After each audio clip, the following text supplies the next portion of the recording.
Guys, today we've got Chris Kitto. Chris is the director of Consult Group and founder of the Retail Excellence Program. He's also an investor into FMCG brands. And look, I'm really excited about this podcast today, and I'll tell you why. So from a strategy perspective, I feel like what's in Chris's head is the difference between a product scaling properly and being successful and not being successful. There is an obvious execution risk all the time and a personnel risk. But when you talk to product businesses every day, like I do, it's clear that the better operators are all cut from a very similar cloth. So Chris, welcome to Product Hub. Great to have you. Mate, pleasure. Is a solid introduction. I'll take it. Thank you. Why don't you give everyone just a brief little overview of your business, and then I'd love to dig into I guess why product businesses need the information that's in your head. Mate, definitely. It's you've hit the nail on the head, so to speak there. So mate, the glowing introduction, really appreciate it. So for us, our business Consult Group, we've a team of strategic sales-based account managers and support staff, and we support Australian food and beverage brands to just scale business, just scale brand, and challenge the status quo and take it to the next level. And our business and our team, based on the Gold Coast but spread across the eastern seaboard, work with all sorts of brands, all different categories, and just get involved at that small to medium size, scale up to large. And yeah, we're an extension of a business sales team. So rather than having that really rigid, built out resource base in the current environment, we're able to work strategically anywhere around the country. So we just get involved to, tap into new retail doors, connect the dots between some, maybe a manufacturer and a brand to have a different conversation or take things to a different place. So, heavily innovation. We like to get involved with the brands to take all that to the next level. And again, like just challenge. Like we've got such amazing resources at our fingertips here in Australia, and amazing ingredients and really, really clever people. We like to, join those dots and see cool stuff happen. So made a lot of work with the Aussie retailers. Been around for a very long time. Our business has been around for about 3 decades. Not as you see it today. It was, heavily in brand itself and distribution and importing, etc. So, our business back in the day had a very big hand in establishing the health food market as we know it here in the country, and then bringing a few brands to Australia, which are now staples in our pantry. It's sort of evolved with the times and still have, really, really strong relationships with all national retailers, petrol stations. It's sort of wherever there's a transaction taking place from a consumer product, be it food or non-food, our business has had some play there before. So. And from our previous conversation, you've made an enormous amount of really good business connections, obviously personal connections as well. And we all know that takes a hell of a long time to create, and it takes a lot of work and a lot of socializing and just a lot of relationship building, I guess. Can you give me a bit of a rundown on what led you to here? So what type of jobs did you do in your early 20s and that type of thing to actually get you to the point where you do have these amazing relationships across all those major retailers?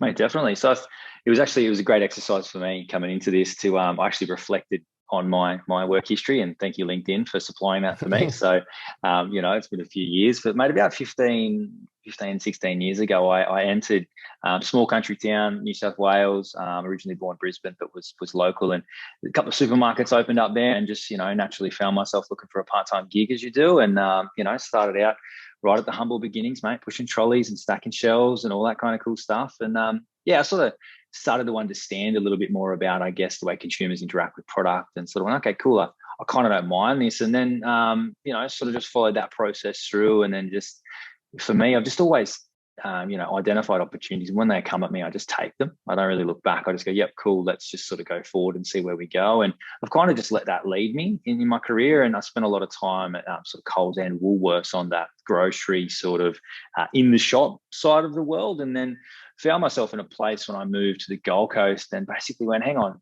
I actually don't mind this, interaction I'm having with a lot of these reps and brands coming in and sort of pitching to me going, oh, Chris, we can do this, we can build a display. And I kind of started to understand, I was like, hey, I don't mind that negotiation, relationship building style. And then, I got an opportunity to go and join a business called Kimberly Clark based in Queensland and just, selling my first taste of sales in consumer product, and mate, loved it. Learned so much about sales processes and client, relationship and account management and those kind of things. And yeah, sort of followed that through for a few years again. And then another opportunity arose where I had the ability to actually launch a brand. So I prior to that, obviously inherited a few portfolios, established product into established channels, just, negotiating and leveraging better outcomes for that brand and that portfolio. And kind of realized I really loved the innovation side of things. I really loved that, that tenacious hunt and stuff like that. And went, hang on, I like this. It's more difficult, a lot more challenging. You got to kick in the right doors and eventually someone will listen,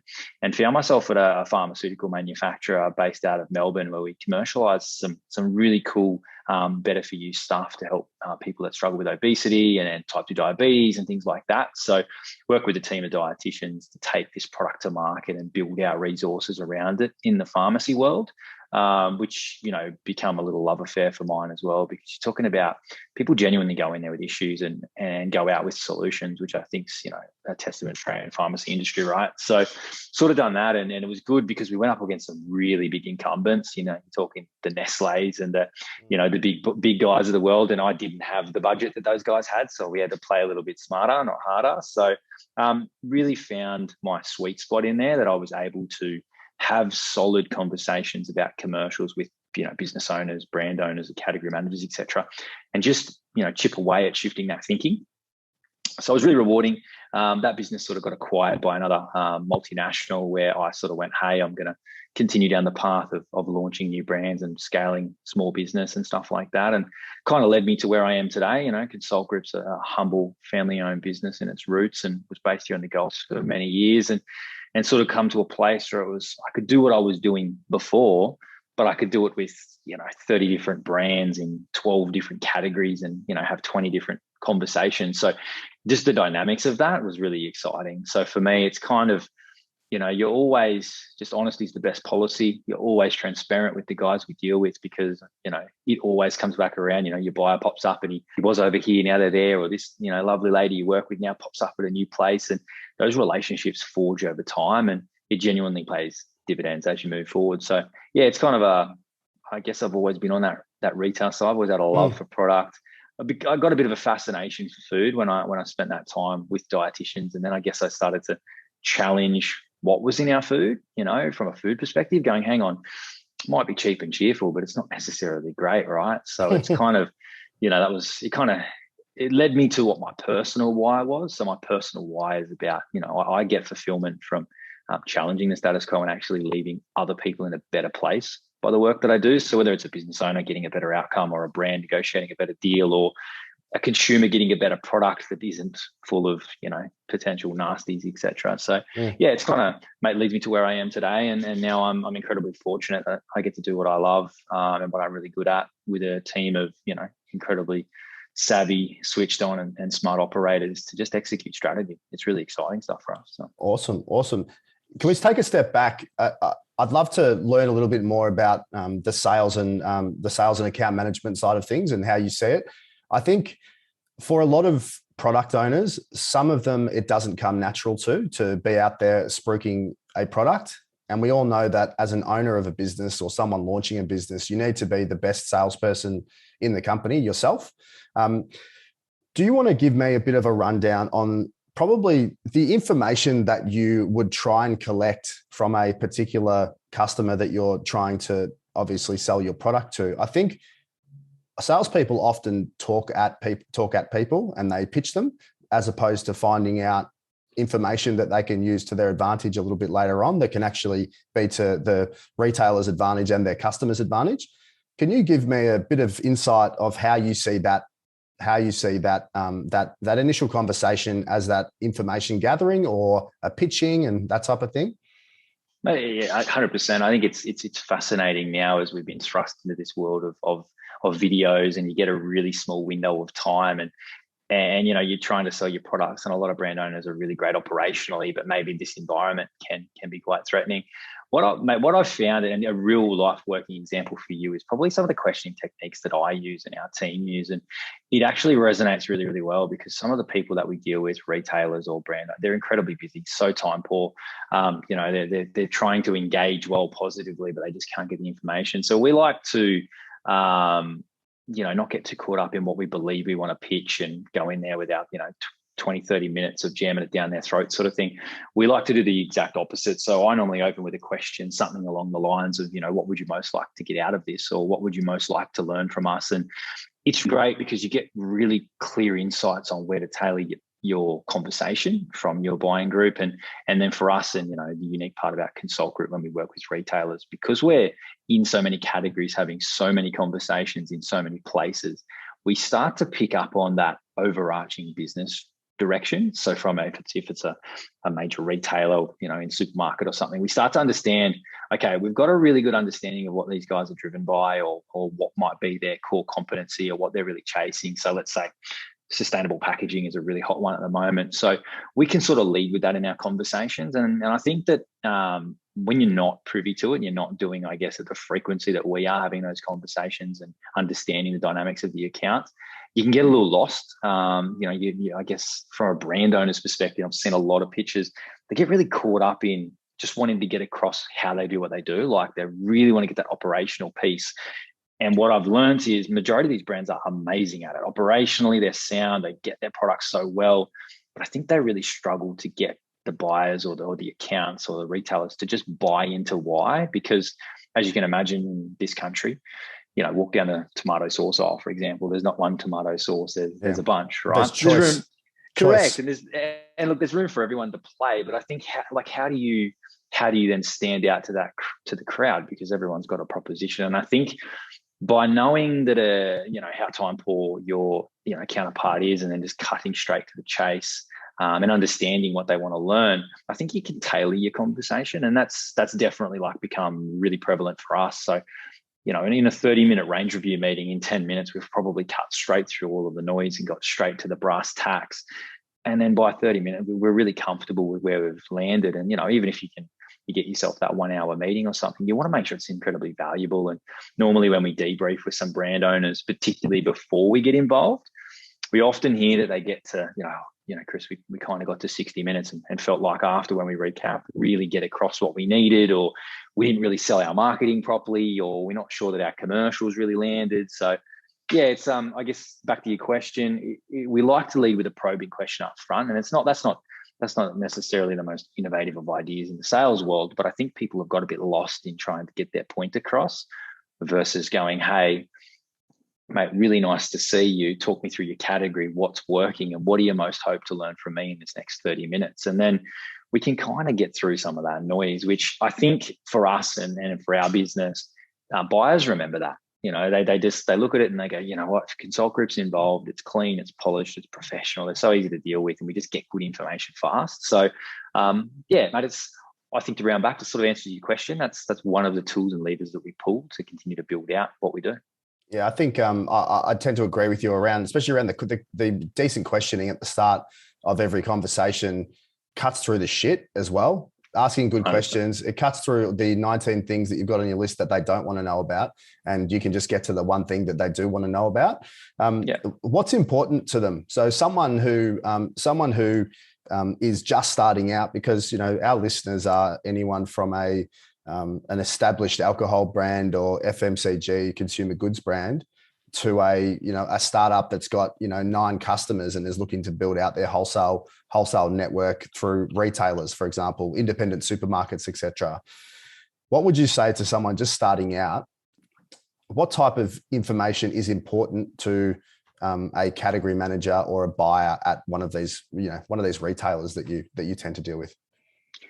Mate, I think to leave a lasting impression, it's really good to put yourself in their shoes. And we can say, I think like the buyer, I put myself in their shoes, but genuinely do it. Imagine how time poor one of these people are. Pick any aisle in any supermarket, how many brands they deal with, how many suppliers, how many moving parts. Plus there's 100 new suppliers kicking in the door because they've got the best collagen in the world or whatever it is, So put yourself into buyer's shoes, take some of the workload out of it for them, have it really polished commercials built, understanding your pricing, etc.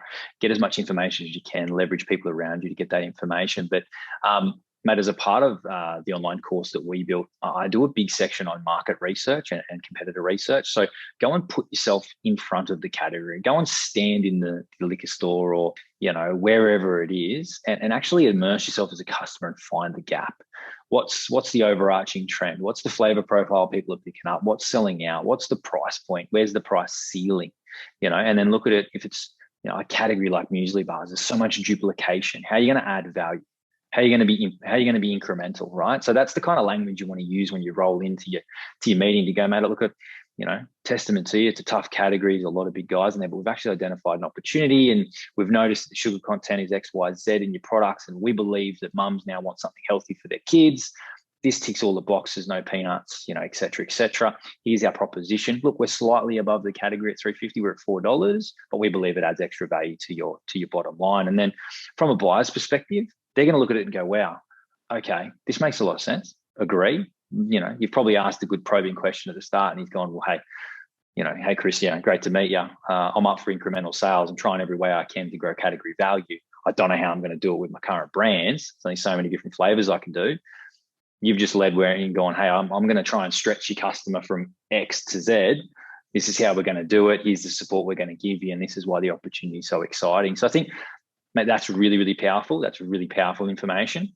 And the second thing for any retailer, account manager, whether it's one store retailer or, national with 5,000 outlets, the information is valuable, but give them some form of proof of concept or risk mitigation, because they've got a tough job. They're a real estate agent of space. They're trying to find the right products to turn the right times and keep it in stock.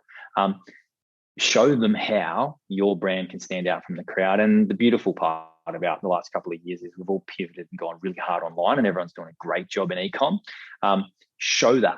Don't be afraid to open up to those retailers and go, guys, we've got an EDM database of 10,000 people or 800 loyal. We're rebuying every time they come back. The basket grows. Like, show them that there's momentum behind what you're doing and a bit of proof of concept that, hey, guys, people are talking about keto and, they can't get enough of what we're doing, and this is our offer over here. So I think when you do that, you have the most powerful conversation. Then it's just a matter of them finding space, etc. But they can see that you've done some of the work. Whereas, I don't sit in every meeting, but I can only imagine that there's 10 other brands rolling in with the same similar story saying, but you want to take us because of this. But if you can walk in with genuine conviction, go, here's how big the brand is, here's what the customers are saying, here's the gap we've identified. From a buyer's perspective, mate, they don't have a lot of time. They genuinely have got so much to get through. They're becoming more and more time poor. They've got more and more spaces to buy for, or, categories to oversee. They don't have time to stand in front of the category and go, oh, you know what, Chris is right. And if we go up 20 cents on this product, it's going to win. They're going to look at it and go, you've taken the legwork out of me. What else can you do? What else have you got? Plus, they have to answer to someone as well. So if you can present the information and present the solution in a way where they don't have to do the work to actually sell it up, then you probably are halfway there. Correct. And that's a really important point, right? Like, they've still got a role to do, but the way that the hierarchy works, they've still got someone they've got to pitch the commercial to. And they've got to justify that business move against strategy and et cetera. So it's a valuable point. But I think, by doing that, you just leave them so armed with information. But if that buyer has to go back to their desk now and try and pull together everything you've delivered and go, all right, cool, I've got to string this together and put a bow on top, mate, I'm sure they're glazing over pretty quick. So, yeah, for sure. Definitely. For sure. Now, in your business, you do a number of different things, and I'd like to switch over to that if I could. Can you run me through the process that you take? Actually, first of all, if you could start with the type of brands that you deal with. So what stage are they at?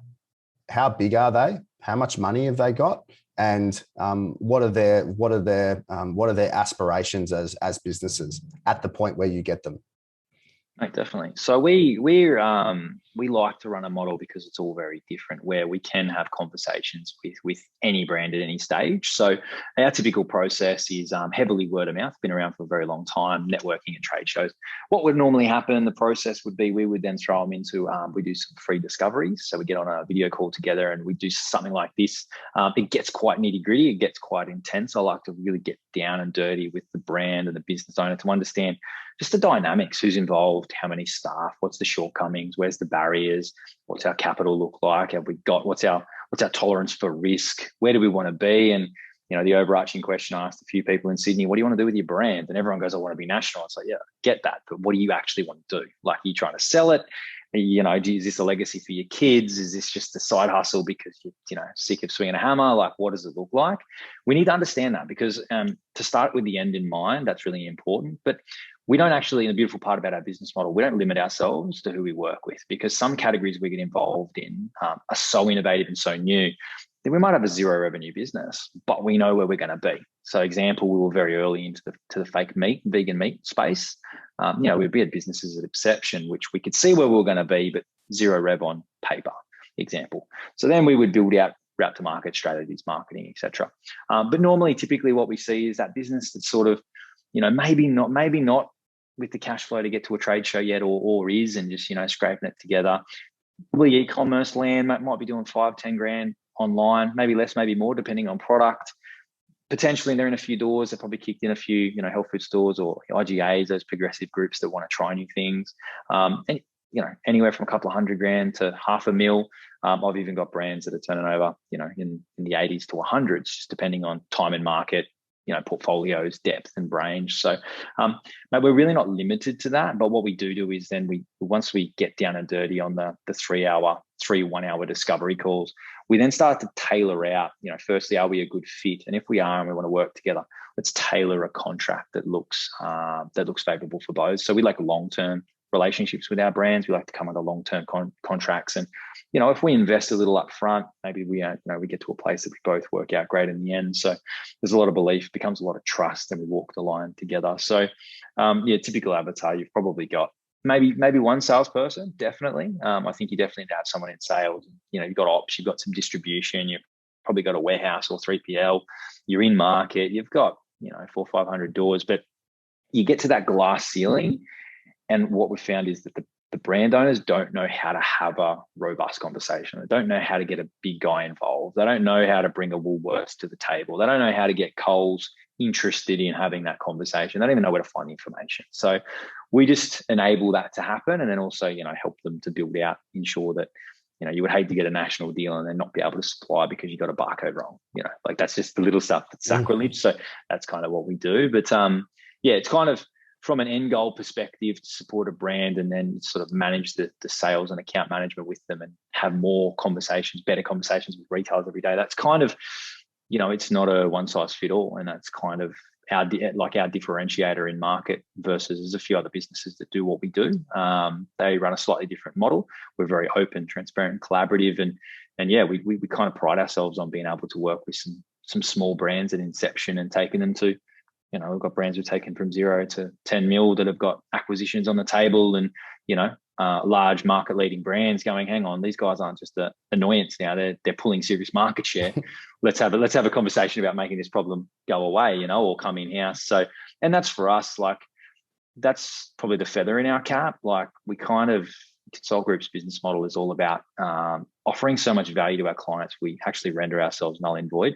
It sounds stupid, but we actually build the sales team out in their business to get them to a place where, if a business says to us, guys, we want to scale to 50 million and sell the business. Well, we go, guys, to do that, you're going to need in-house sales, marketing, ops, etc.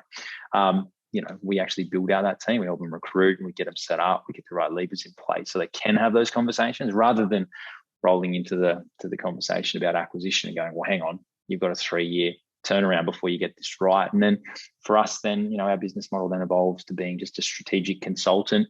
Maybe, we charge a base retainer for something like that. And then we just advise on, coaching the team, or maybe we help with innovation, or maybe we just, bring together cool R&D ideas and things like that. So we kind of evolve with the client, which is very exciting. So then the brand's always able to just really double down on what it does best. And And you'll help them all the way through to the point potentially of exit.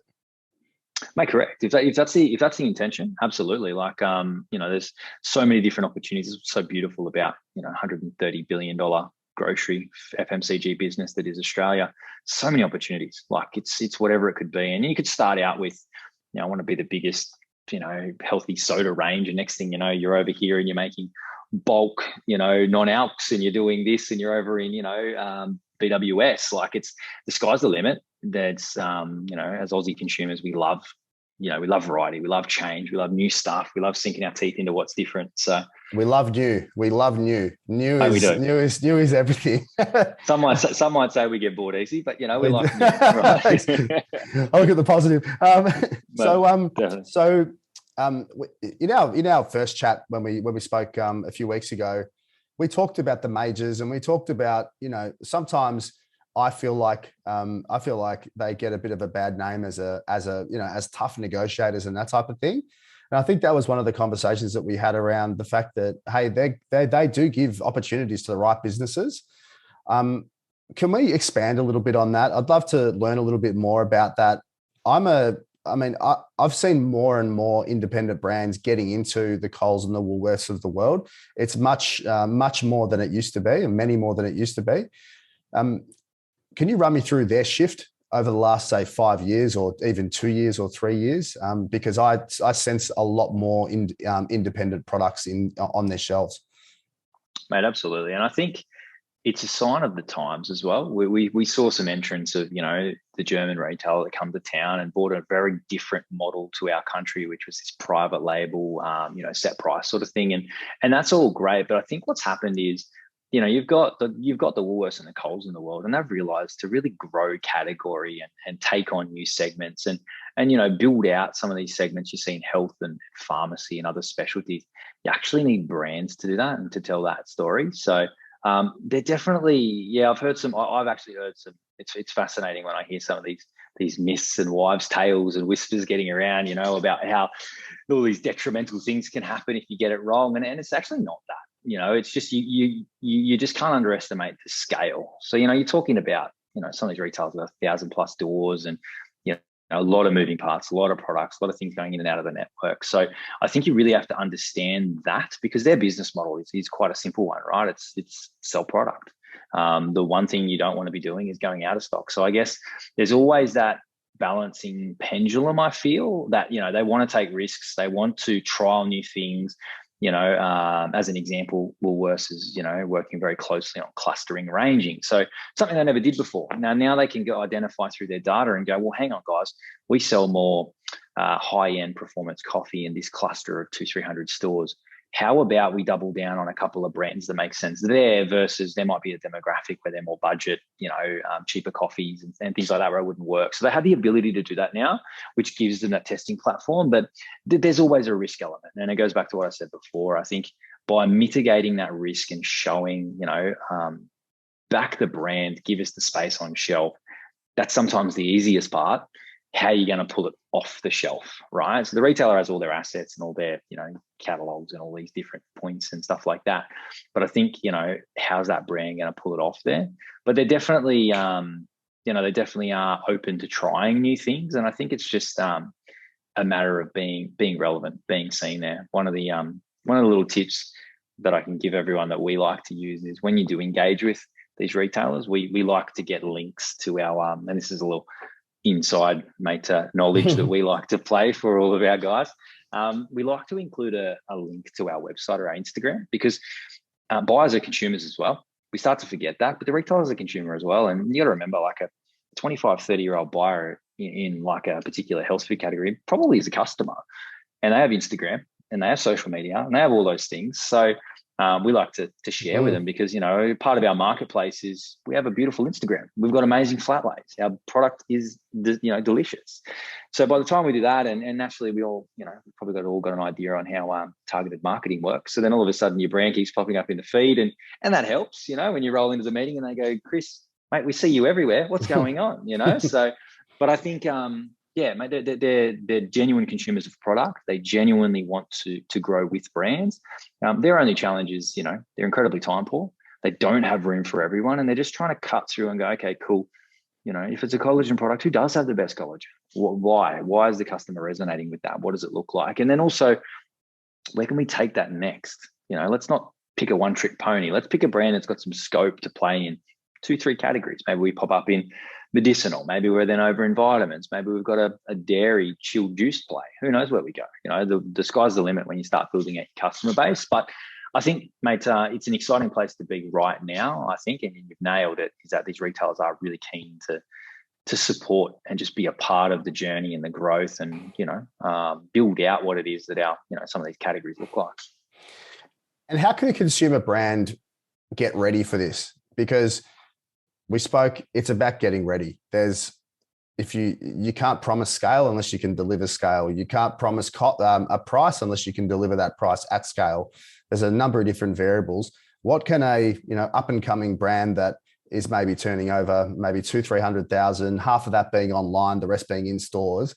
What can someone like that do to get their operations to a point where they can scale with a Woolworths or a Coles or a Metcash, IGA, etc.? Mate, that's a really good question, and it's a question that we asked ourselves 2 years ago, in the height of the pandemic, and, you know, understanding what was happening. We've actually built a part of what we do is an onboarding program, a 10-module program. We actually teach brands to do exactly what you just asked. So 30 years of experience in doing this, and, you know, so much knowledge and so many heads, and we're going, wow, how do we take that to market at scale for a brand to understand just the things that can get wrong, the things you miss, the things you don't know, the things that might cost you a fortune down the track when you go, shit, I wish I knew left, not right, you know? So in answer to your question, it's a very long one, but we've just built it's called the Retail Excellence Program. So we, you know, help brand owners achieve that retail excellence place, you know, and support from us. So they can sort of get on there, and I alluded to the market research, how important that piece is. But a part of the program is even just to be ready. You got to send the right email with the right information at the right time. As a part of the program, online course, very easy to follow, very intuitive. You actually get our email template that our business consult group uses every day. It's how we pitch brands to retailers. We actually, you know, it's a part of the program. There's a walkthrough. I share with the purchaser, the customer, what that's about, how to use it, how to populate it when it's relevant. You know, I gave away one of the secrets about a little hyperlink to your Instagram to start following your buyers around, you know, not an accident. Mm-hmm. But yeah, just that sort of thing. So there's a number of things that we like to, you know, logistics, etc. That there's just little nuances that if you get them right, they pay dividends when you get to scale. But mate, the reality is, for me to explain all of it, we'd be here for 5 hours. You know what I mean? But what I did do was I went, you know what? No one's actually doing it. Everyone kind of keeps that intelligence to themselves in our game. But our model, as I said, Consult Group is very collaborative with businesses and brands. We would love to help everyone, but we just don't have the time. So therefore, we built this online course, and, you know, it costs $3,000 online, literally, and then you get basically access to 30 years of experience doing this ourselves for our own brands and others. And the beautiful part is you get an hour session to debrief and get prepared with me one-on-one. So a part of what we do is a bit of coaching as well. Some brands are amazing at sales. They're really good at this. They're actually, you know, they just need a little bit of support, guidance, and coaching, you know, and we offer that as well. So yeah, in answer to your question, it's a bloody long one. It's about 30 years. It's about 30 years of info. But mate, yeah, there's a few little things that if you get those right, I think your retailer knows that because of the way your information is delivered, and then their comfort level's there. And then you as a business, your comfort level's there because you know when this thing goes, you know, skyrockets, you're in a position you can scale. Yeah, it's interesting. You were talking about it's almost a fragmented nature of information because everything is at a brand level, or, you know, I mean, if someone out there selling the product, they know how to sell their product really well, or they know how to sell their category really well, but they keep that to themselves because they're going up against X amount of other categories and brands. So then you've got the same in every other category and brand. So it's very fragmented information. There's no one way to sell. I'd imagine there's hundreds and hundreds of good ideas of how to approach it and how to sell. Mate, definitely. And when we did, you know, obviously I preach market research. So I had to do some market research before I developed this online course. And I rang a few entrepreneurs and business owners and those real like hungry to scale and stuff. I actually had that conversation. Said, look, if now, knowing what you know now versus when you started knowing nothing, what's the one thing you wish you did different? And they always say, you know, Chris, we wish we just knew where to go to get information because we spent so much time. Like I Googled can manufacturers till midnight every night, and I rang everyone and got no emails and things like that. So, people are kind of looking at going, Chris, for $3,000, you're just going to tell me the right people to talk to and where to go. And that's a part of what the Retail Excellence Program, but also working with us as a brand is you get 30-year network. If you ring me and say, hey, Chris, we need to talk to someone about this and we don't know, no one knows, like we just have that. So, being incredibly time poor as we all are, some of these brand owners are going, Chris, I just want to make one phone call to the right person and then get to where I need to get to versus, you don't want to sit 100 meetings talking to everyone and just pitching your can concept over and over again and then landing back at net zero going, well shit, I'm no better off. Like I don't have anyone, so I've been kind of like led down the garden path. So yeah, it's that's probably one thing is upon reflection in our market research was if they knew what they knew before, now they would definitely just want to have this one-stop shop to go, listen, I need this, I need that. And, our business might not support, but we're really proud of the ecosystem that we've built where, you get thrown into our sort of think tank. Essentially, we can throw you over to particular guys. Like I just had someone reach out to me today and say, Chris, I want to restructure my business and go and get some trademarks for what I'm doing. And,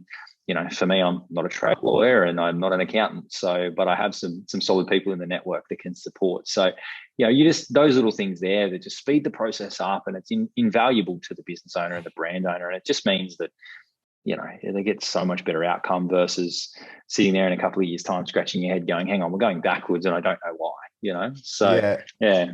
One, it's interesting. I just reflected then on a situation where kind of one moment or one introduction or one person was able to completely shift the way that we went about our business. I mean, we had no idea how to find software customers when we started the business, and we were lucky enough to meet someone at an accelerator who said, "Oh, you guys should go to this conference. This apps. It was called Apps for Wholesalers in 2020 it was, and 2020.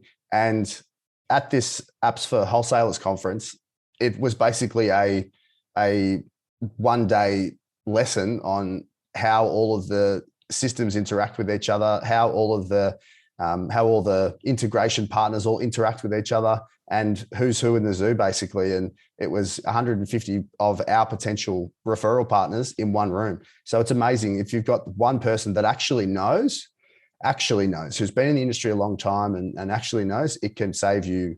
We could have been doing that for years without uncovering that, Mate, absolutely. It's so much value. As we always say, the more you know you need to know.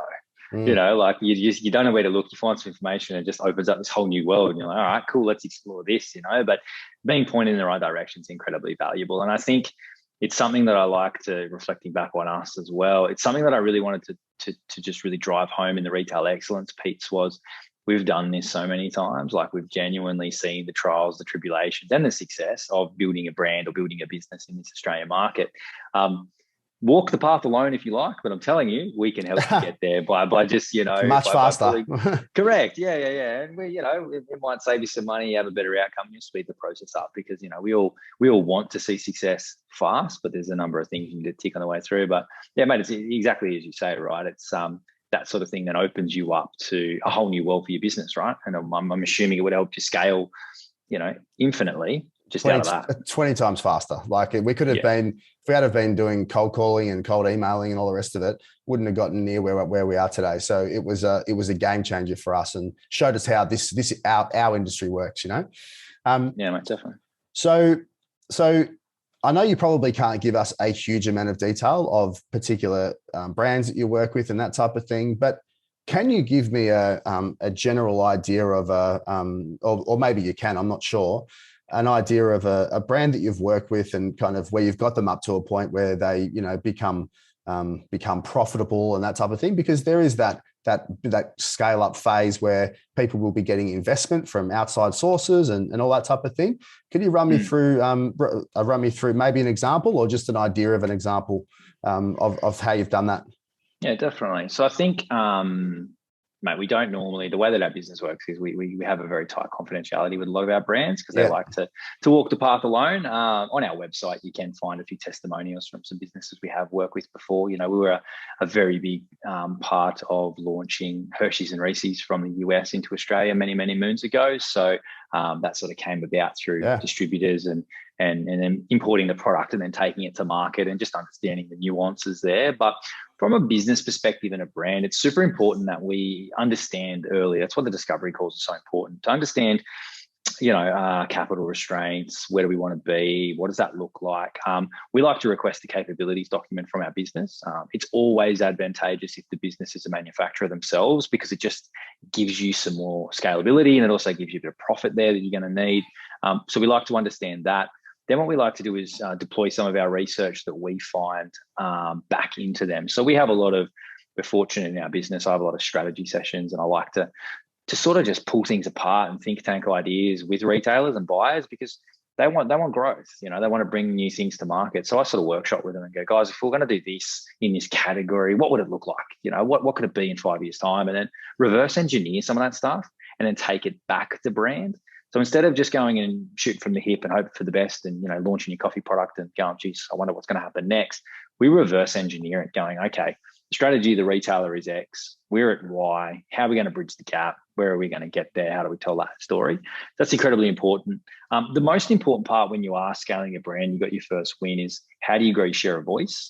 So, you know, I often say to brands, getting you into Woolworths or Coles or any retailer, it's super easy. It's actually really, really easy. If you have a good conversation, build good commercials and offer good conviction, that's really easy. It's pulling it off the shelf that can be difficult. How do you stand out from the crowd? How do you shift consumers' behavior? If you're that $3.50, now $4 muesli bar, how are you making mum buy you? Is that when she gets to the shelf, or is that too late? Are you having to tell her before she comes? What's your marketing look like? You know, what's your scale, your distribution, your MPD? Once you start to do that, you start to have that conversation, then it's really important that you've got MPD, new product development, coming through. So we now realize that mum really likes our no sugar muesli bar. Great. Let's give her 3 more flavors. Let's give her a multi-pack. Let's give her an evening bar. Let's give her an AM bar. Maybe we give her a bar. Maybe we've got a bag you make at home and you make yourself. We've now got a ice cream collab going with, you know, a vegan ice cream brand. You know, like that's where so what we do is with the brand is we keep them in check on the ops side and keep scaling them with them. But how do we enter more categories that make sense, add value to brands and add value to category? And then from a retailer's perspective, they look at that and go, wow, these guys are, you know, really taking it on. Like I can think of some brands that I don't represent, which I'll openly share because I'm admire what they do.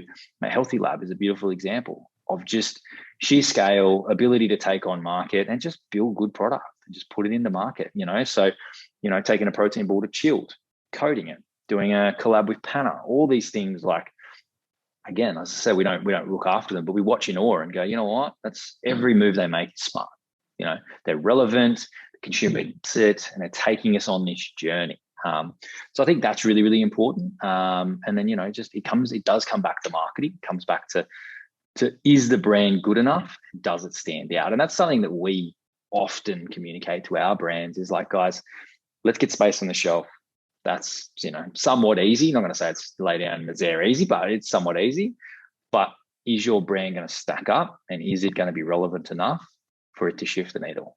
And, you know, it comes back to those things like that e-commerce world, that conversation with customer. Your value proposition's got to be right. You know, your product's got to taste good.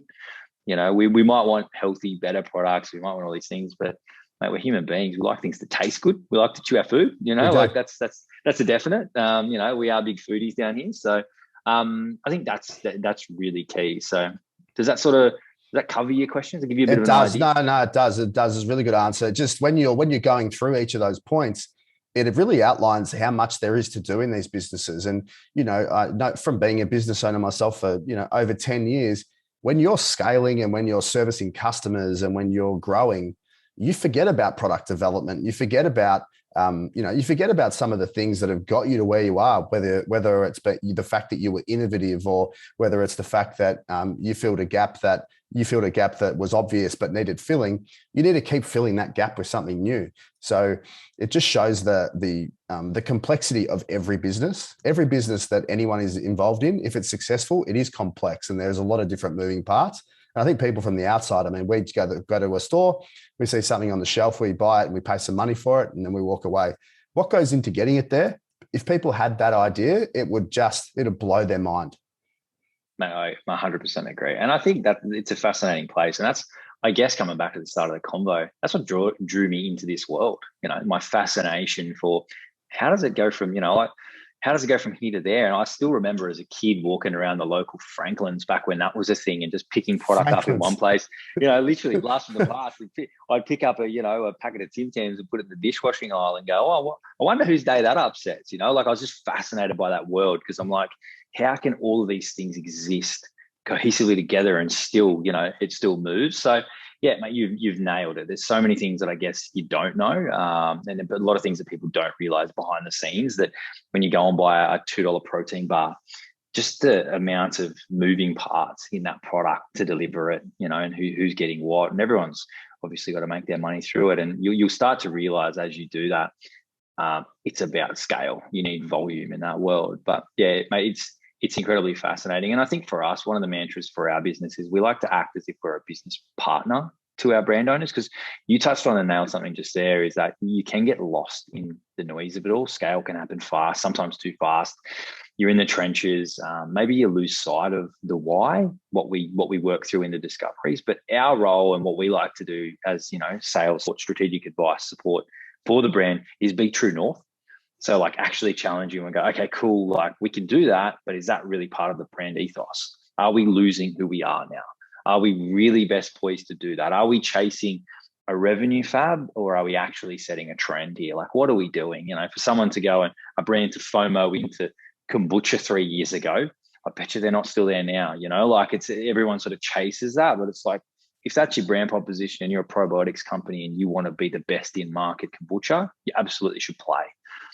But coming back to true north, coming back to what your brand ethos is, our role in our business is to make sure that we fail there, but we challenge that business to be best in class of what they do.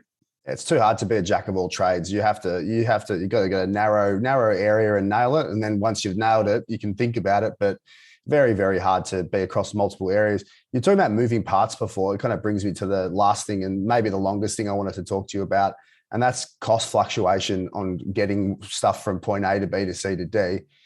We all know that inflation is firing, and inflation's firing much more at that wholesale level selling than it is at the retail level. I think certainly in the States, I'm looking at the States and the UK as 3 or 4 months before Australia, and the numbers are kind of stacking up that way.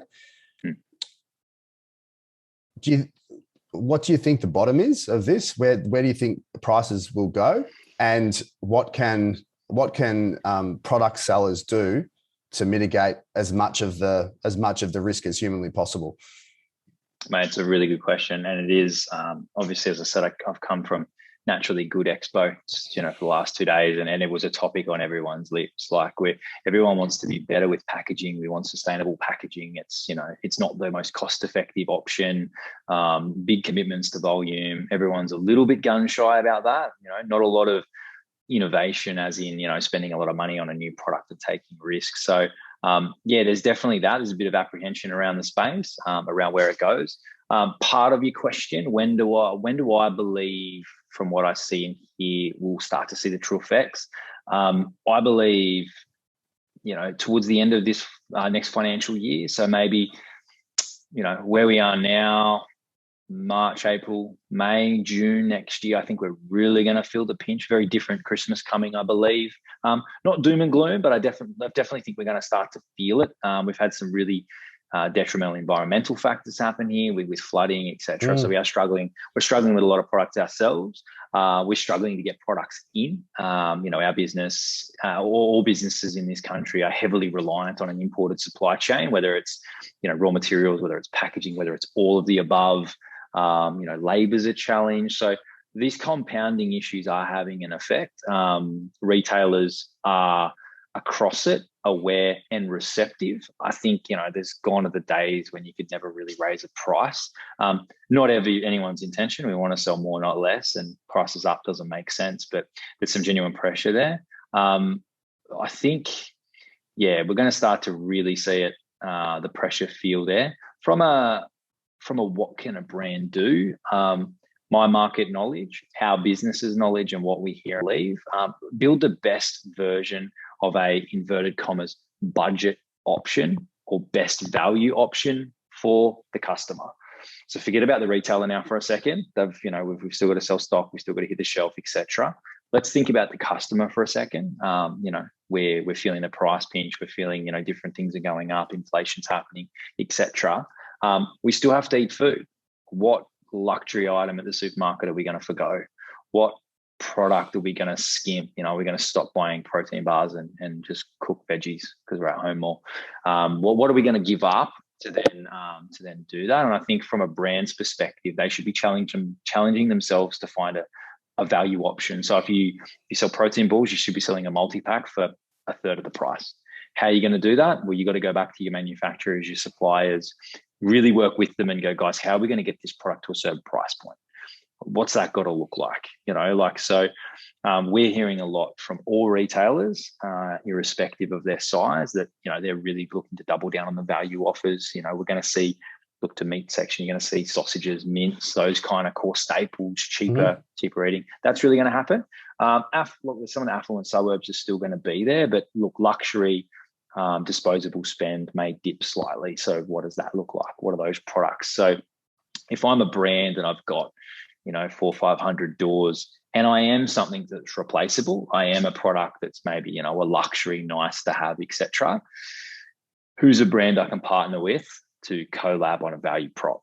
How can I redo a subsection of my category and have my premium version or my entry level product? What does that look like? So that's where I'd be investing, and that won't go away. I think for the next couple of years, if you're a business and you pivot your brand to have your premium, best in class, this is the best we've got, versus an entry level product which ticks a few boxes for a lunchbox for mum or a family and stuff like that. So I genuinely believe that's what any brand should be doing, and that's what conversations we're having with our sort of our brands and businesses. And then also, how do we get more bang for buck? So ensuring we're clearly communicating our cost per serve, or if we're a powder product, how many serves you get? What's that equate to? How many days a week am I taking that? To just start to really compartmentalize the customer's spend. If it's $2 a day, okay, yep, probably same price as a coffee or whatever it is. Understanding that to break down the rationale. But yeah, mate, genuinely to answer your question, I believe if you're not looking at a value option, and really leveraging that e-commerce that you should have built in the last 2 years, having a direct conversation with your customer, it's the most profitable for the brand. Yeah, you've got to ship it to them, get it, but we're getting better at that here. But I think if you're not offering a better value option to your customer directly, it's going to be challenging. It's going to be challenging, and those pressures aren't going away. And I think the overarching idea of what you just said is don't do nothing, because correct. There'll be a lot of businesses that go into their shell a little bit and they do nothing, and they'll be the first to get eaten by others who are actually out there innovating. So that's really what I got from that is keep busy, keep making changes, and keep improving, because if you sit there and do nothing and just hope it'll go away, it's going to take a lot longer to go away. Mate, I couldn't agree more. Complacency will kill. So just pivot, try new things. There's so many different outlets now where you can retail products or get challenge yourself in your brand and your business to find different outcomes. There's different buying groups, there's different channels, there's different places. All these retailers are still trying to drive sales and drive dollars through the till.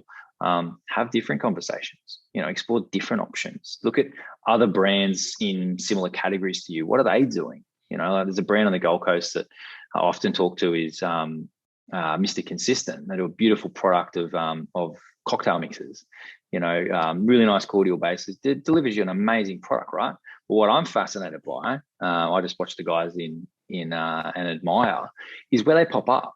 You go into your Pillow Talks and there's product there, and you go into your boutique-y style, buy a gift style shops, and they're in there, and you're like, what? Testament. These guys are everywhere. They're challenging the status quo, and they're trying to find customers wherever the customer is. Meet the customer where the customer is. So I think as a brand and a business, you should be doing that market research, that due diligence regularly. You should be challenging yourself to find different opportunities. And we're now back out of quarantines and stuff. Get out there and talk to people, understand what's going on, have those conversations. And as you've just said, mate, your conversation led you to a room of potential customers, right? Talk to the person at the retail shop. They might just happen to know the owner of such and such. The next thing you know, you're having another fruitful conversation. So yeah, and it feels good to get out there and talk to people again. I mean, you go to events and functions and with people that you may not have been overly joyed to be speaking to 2 years ago, but now you're happy to have the face-to-face conversations and interaction now. Mate, couldn't agree more. And I actually said it to a few people that I met in person at Naturally Good. I said, guys, mate, you're taller than I thought you were going to be. You're very different to the 2x2 that I'm used to seeing. But that's what we do, right? And these businesses and these brands, you need to collaborate. You need to get out there and network and have conversations. And then, it's not doom and gloom in any way, shape, or form. We're still a very robust country, and we will bounce back. But I think, don't let complacency kill. And you also learn that it's not just you. It's everyone else is in the same boat. I think it's very isolating, or it has been isolating, not just from a social standpoint, but from a where do I sit kind of standpoint. Mate, definitely. And I think question for you, just on the background of your business and some of the stuff you've alluded to, reflecting on your past experiences, a question I like to ask people is, what do you know now that you wish you knew before? Like in business and brand building and all the things that you're doing. What's something that you wish that, when you look back now and go, after a decade on, if I just knew this little nugget, what would that be? Or there's probably 100 to be fair, but that setting up a business the right way is the most important thing you can do. One of the most important things you can do. I think when you're young, you might not have everything in place to set it up, and that's fine. But you need to make sure the big rocks are set up properly, because how do you scale off no base? How do you scale with no legals? How do you get out there and find customers and find customers if you don't have contracts? Just all these things when you're in your early 20s and you start a business, they're not at the top of mind. You're about sales, and more sales. And that's where your head's at. I think also there's a lot of this actually led me to the current business is there's a lot of businesses that go bust from no fault of their own, or their only fault was that they couldn't collect the money that was owed to them. And that's one thing that certainly selfishly in a software as a service business, everyone prepays. So it's just standard in the software industry. They pay on a monthly basis, but they prepay. So that's one of the things I love about the current business, and I hate it about my old business. So it's there's a bunch of things, but they're probably the core ones. Is cash is king, and it's better to get it earlier, sooner rather than later. Mate, couldn't agree more. No, it's a fascinating one. I like to ask that question, and it's definitely one you hear, and I think that's where part of the challenges thing that we're going to see, and that pressure that this is not just our industry, right? Like our food and consumer and software industry. Like think about the building industry and stuff like that. Like you've got as those things start to compound, where one guy doesn't get paid, so he can't pay the contractor, he can't pay the subby, and then it starts to roll, and that compounding issue becomes a really big snowball rolling downhill. And I think you're 100% right. And that's where a business can go out with the best of intentions and all pure. And unfortunately, by circumstance, can go under just purely because of, a cash flow issue, which, was or wasn't in their control. So I think, yeah, mate, you're 100% right. How do you in the new world structure your business that, your value proposition to your customers is very clear, but they understand the cost associated to cover that, fascinating. The unfortunate thing is to not stuff it up in the future, you have to learn it in the past. That's often the the silver bullet to never making that mistake and fucking up again like that is to have it done to you. And it happens to a lot of people, and a lot of people learn. I hope that some people don't. I hope that everyone does learn, but who knows? Mate, where can people find you? Mate, definitely. So for us, we're consultgroup.co. Online is where you'll find our main website. We've got the Retail Excellence program, so just retailexcellence.co.co. Or I'm fairly active on LinkedIn. My profile there, just Chris Kitto. I like to just share value with people. We just like to give as much information as we can, because when you're armed with it, we like to do that. Best thing they can do is, jump online, send us an email. We've got a phone number there. Ring the office. We've got a massive team. We'd love to talk to anyone. We're just here to help. mate. We're normally fairly accessible. We're getting out and about to more trade shows now, and which is exciting, and being around our industry, which is quite cool. But yeah, mate, any of the normal sort of business style platforms, that's where you'll find us. Awesome, mate. Thanks so much for your time. Appreciate it. Mate, appreciate it. You too. That's awesome. Thanks, mate. Cheers.